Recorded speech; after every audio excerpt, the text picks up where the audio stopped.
Mga kwentong pambata. Prinsipe ng Rosas at Prinsesa ng Tinik.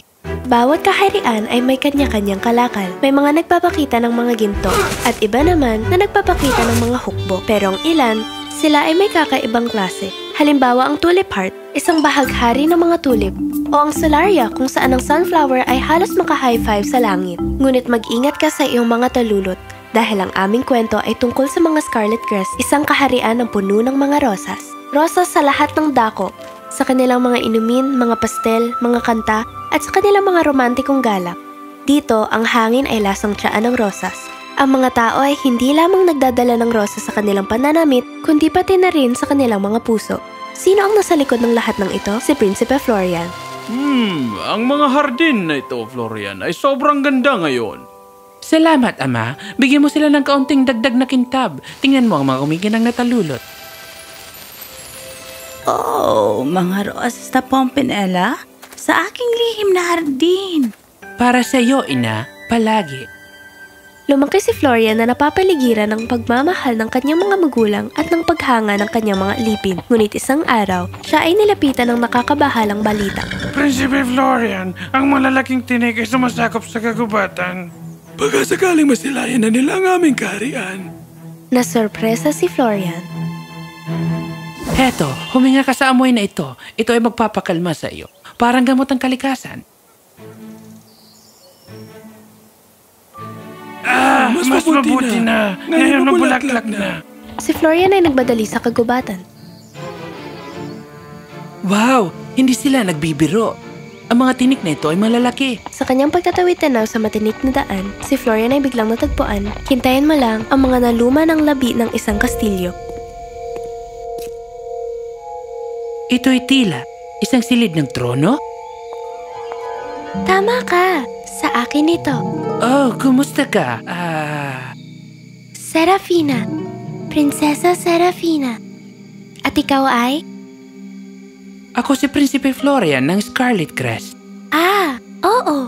Ang kilalang munting prinsipeng bulaklak. Hindi nakakatuwa. Pasensya na. Bagamat mukhang tila ba ikaw ay napitas? Ano ka ba, ha? Mas kamukha mo ang isang manok na walang balahibo. Madam! Biro lang. Dahil sa pag-iisa ko dito, di na ako sanay makipag-ugnayan.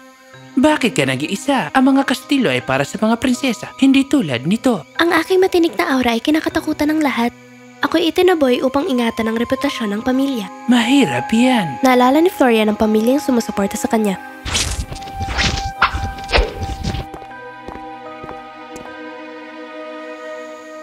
Nung una, bumibisita ang aking magulang. Ngunit buwan na ang nakalipas, pinakita ni Serafina na ang kanyang pangangamba para sa kanyang magulang ay nagpapalago ng tinik ng hindi kontrolado. Kapag lumalabas ako, ang mga tao ay lumalayo. Ang aking pangamba ay nagpapalakas sa mga tinik.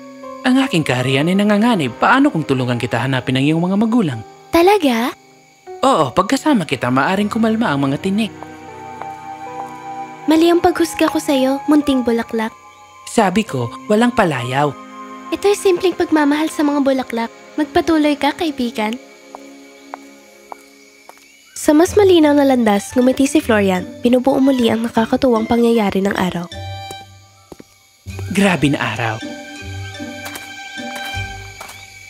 Nang hindi nag-aaksaya ng oras, nagpadala si Florian ng search party para hanapin ang magulang ni Serafina at humingi ng tulong sa mga kalapit na kaharian. Ang magagawa ko na lang ngayon ay maghintay sa kanilang mga tugon. Habang naglalakad si Florian sa masayang mga kalsada, ang kasiyahan na ng kanyang kaharian na nagbibigay kulay sa kanyang paligid. Gayunpaman, ang kanyang mga naiisip ay puno ng mga tinik, ngunit nakakabighani na Serafina. Siya'y kakaiba, bastos, palaban, at medyo kaakit-akit. Teka, ano? Hintay, Florian. Sandali. Nasaan ako? Nawala sa kanyang iniisip, si Florian ay hindi sinasadyang natagpuan ang kanyang sarili sa gilid ng kagubatan. Dahil nandito na rin ako, baka saglit na pagbisita ay di na masama. Sa bagong nadiskobring kumpiyansa, sumulong si Florian sa kagubatan. Maingat na nilakbay ang paligid na nakakatakot ng mga tinik.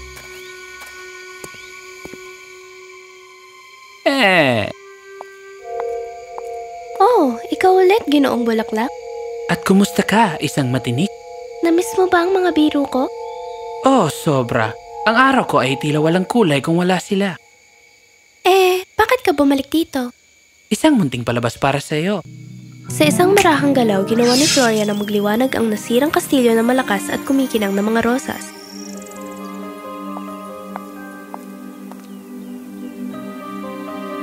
Wow! Napakabunga naman ito!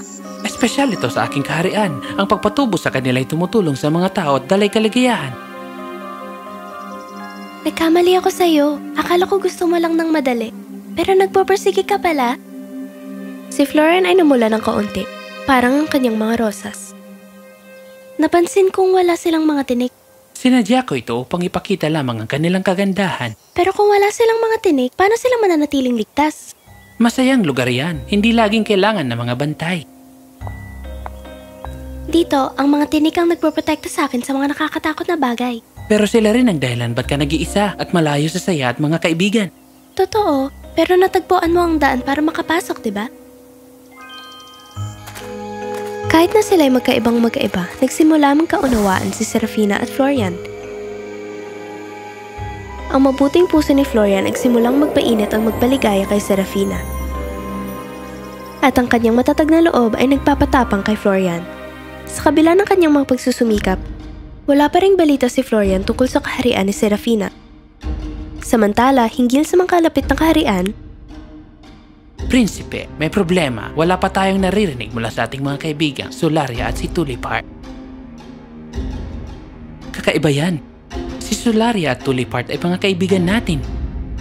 May usap-usapan, sir. Si Reyna Pollenheart ang dahilan ng kaguluhan sa mga lider ng mga bulaklak.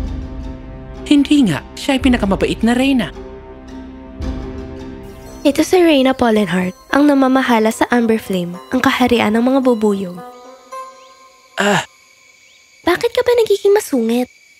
Nawawalang kaibigan, mga bubuyog at ang magulong mundo ng mga bulaklak. Isang makalat na kasiyahan sa hardin. At marahil kailangan mo ng isang sayaw. Kasama ka? Bakit hindi? Pero ang totoo, pwede mo ba akong tulungang protektahan ng aking kaharian? Paano kung magkamali ako o hindi ako magusto ng mga tao? Astig kaya ang mga tinik mo. Sila ay malalakas at matapang. Kailangan natin yan ngayon. Ang konting usapan na ito ay nagpasaya kay Serafina. Kasama ba kita? Oo naman, munting bulaklak. Siya'y pumayag na siya'y ilalabas mula sa kagubatan. Sa madaling panahon, sila'y nakarating sa kaharian, ngunit sila'y kinatok ng isang abalang mensahero. Masamang balita, Prinsipe. Ay nako, ano ngayon?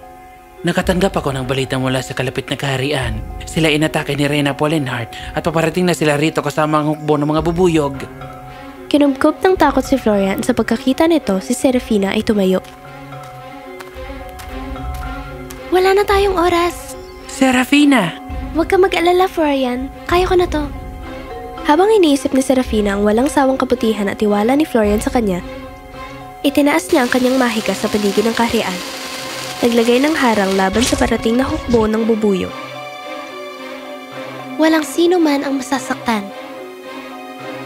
Nang makatapos siya, ilang mga sundalo ni Pollenheart ay dumating para umatake.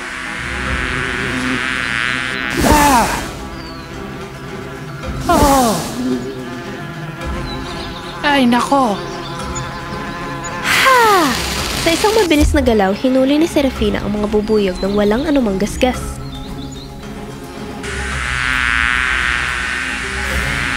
Pakawalan mo ang aking tropa o makakatikim ang mga kaibigan mo! Kaibigan? Tulong! Nandito kami! Serafina, aming mahal! Ina? Ama? Bakit mo ginagawa ito, Reyna Pollenheart? Ang mga taong bulaklak na to, ang aking tahanan ay nanganganib. Humingi ako ng tulong sa kanila ngunit inabutan lang ako ng malaking hindi. Bakit namin sasayangin ang aming mga bulaklak para sa'yo?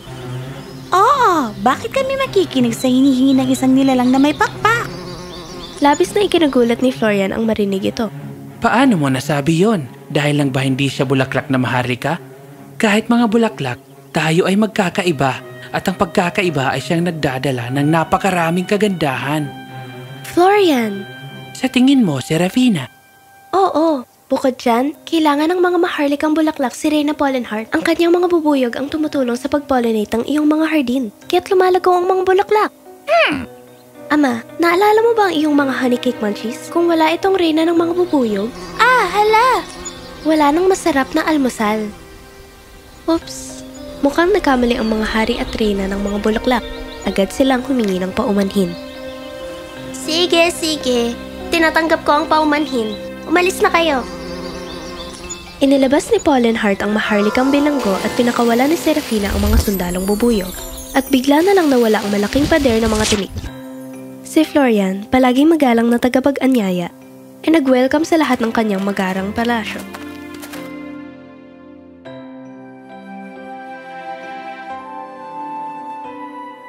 Sa loob ng mga pader na iyon, natunaw ang mga dating galit. At alam mo ba? Ang ating palaban na Serafina at Reyna Pollenheart, tunay na magkasundo ngayon. Astig ka rin, ano? Kailangan ng isa para makilala ang isa. Ikaw ang gusto kong maharlika. Seryoso, salamat sa inyong dalawa. Bumisita kayo kahit kailan, Serafina. Hintayin ko kayong dalawa. Habang ang iba ay umaalis,